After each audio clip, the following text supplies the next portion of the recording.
Friends, some time back we had a conflict which threatened the world with likely world war, that was between Azerbaijan and Armenia. God was kind, the better sense prevailed, despite biased efforts, the peace prevailed and ceasefire took place. Again, just a day back, for last 11 days, another conflict between Israel and Hamas, which involved Palestine, was threatening the world with likely world war.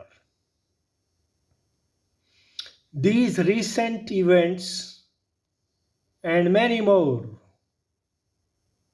where world nations were divided, were siding based on various issues like religion, politics, political thinking like communism, socialism, capitalism, etc.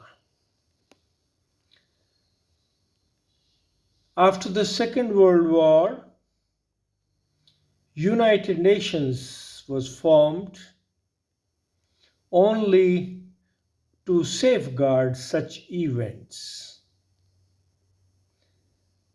turning into world wars. United Nations had various arms who contribute to various areas of the world conflicts. Another one of larger magnitude was pandemic caused by corona or COVID-19, which now is converting into various other variants and fungus, black, white, etc. Till today, despite WHO efforts, the world community and even WHO to some extent is expressing the view that this pandemic was caused by planned or wishful actions of certain nations or people in the nations. Question comes, United Nations was formed with the goal of making world safe, while United Nations was formed in the backdrop of physical wars on land, in air, at sea, or waters, which has now gone into space also, likely, not yet happened, but it can happen, but did not probably prepare or address the likely threats from psychological warfare, from biological warfare, by nuclear warfare, by space warfare, and even spiritual warfare. Therefore, role of United Nations by themselves and their various wings probably require rethinking, retooling, re-engineering to address newly emerging threats which were there earlier also, but not to a degree that these could lead to world wars. In this period, the veto power given to five major nations who are actually the nuclear power weapon nations has also been questioned again and again. It is true that veto is biased, is used only to safeguard one particular school of thinking. For example, China does it for one purpose, Russia does it for another purpose, America does it for third or different purpose. But this veto has been disliked, has been given as a threat to the world peace because other nations also have acquired the nuclear powers and have grown militarily. But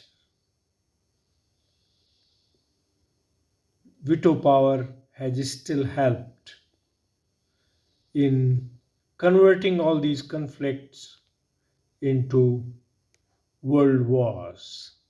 The question now arises, can it continue for too long? Can this veto power and selected use of veto bestow peace in the world for long? And is there not a need to relook into the constitution, into the working, into various aspects of United Nations, including the role of money and biased reporting in global functions? One school of thought says expand the number of members in the top group and Security Council. Another group says remove veto completely. But the fact is, need is to re-engineer human beings, re-engineer human mind to respect livings, mankind, nations, cultures, society, and people. Therefore, all this requires rethinking, retooling, and re-engineering of the processes. Nobody can deny that there is a need for an organization like the United Nations where all can sit together and deliberate. But probably the need is also there for United Nations to be more powerful and balanced. Powerful to the extent if majority of the members or members feel that two nations or more nations or two groups or more groups are not behaving in a way that it is good for the world peace, then they should have power to stop even militarily.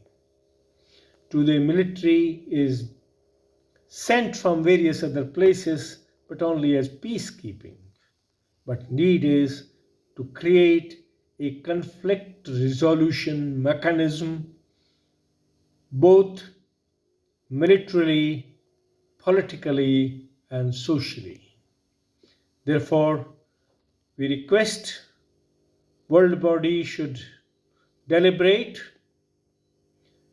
look for the good of society in general, mankind in general, take good from every concept and form a new line of thought, a new political social and cultural organization which can be good for the world peace, bring happiness and stability in mankind, and give every nation and its people a chance to grow happily with joy and stability in their life.